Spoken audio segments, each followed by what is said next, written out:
JK Yadav Films present Present by Albela Music। अभी आप देख सकते हैं ये भी न्यूज के द्वारा कांग्रेस जो है 3 सीटों से पीछे चल रहा है और हमारे बीजेपी सरकार जो है पूरे बहुमत के साथ 4 सीटों से आगे है। नरेंद्र मोदी जिंदाबाद जिंदाबाद जिंदाबाद बीजेपी जिंदाबाद जिंदाबाद जिंदाबाद। अनहरिया में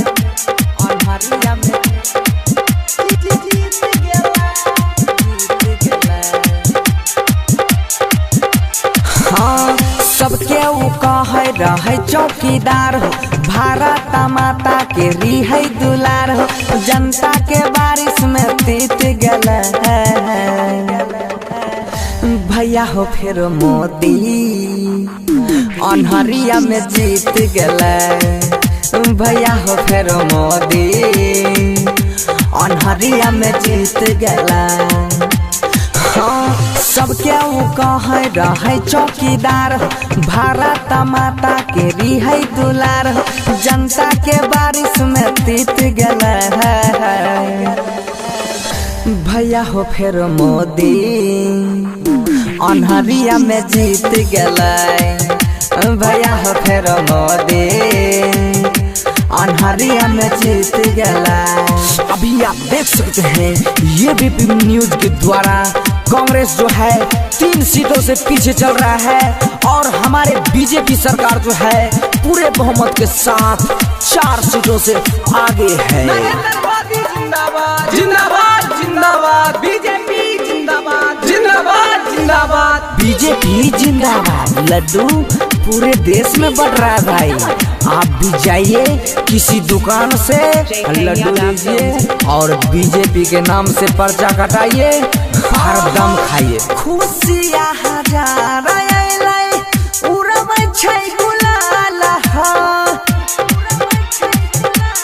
भैया प्रधानमंत्री फेरो बनलै भारत माँ के लाल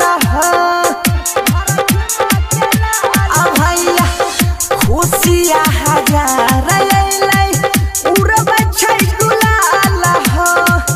प्रधानमंत्री फेरो बनलै भारत माँ के लाल पिछला बढ़िया साल से बीत गया है अब भैया हो फिर मोदी अनहरिया में जीत गया।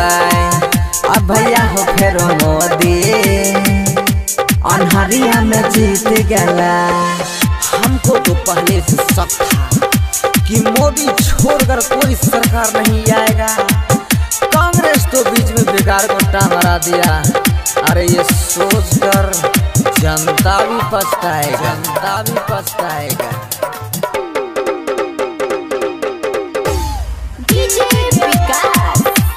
अनहरिया में अनहरिया में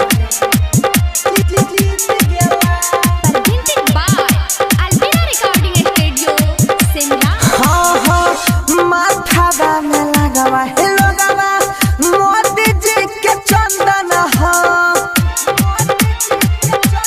ए हो बनसीधर राइटर सोनू करे अभिनंदन हो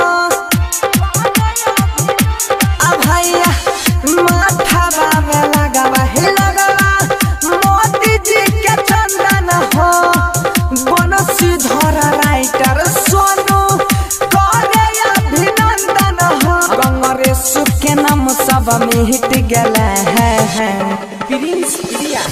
भैया हो फिर मोदी JK Yadav Films अनहरिया में जीत गया भैया हो फिर मोदी अनहरिया में जीत गया। Present by Albela Music। JK Yadav Films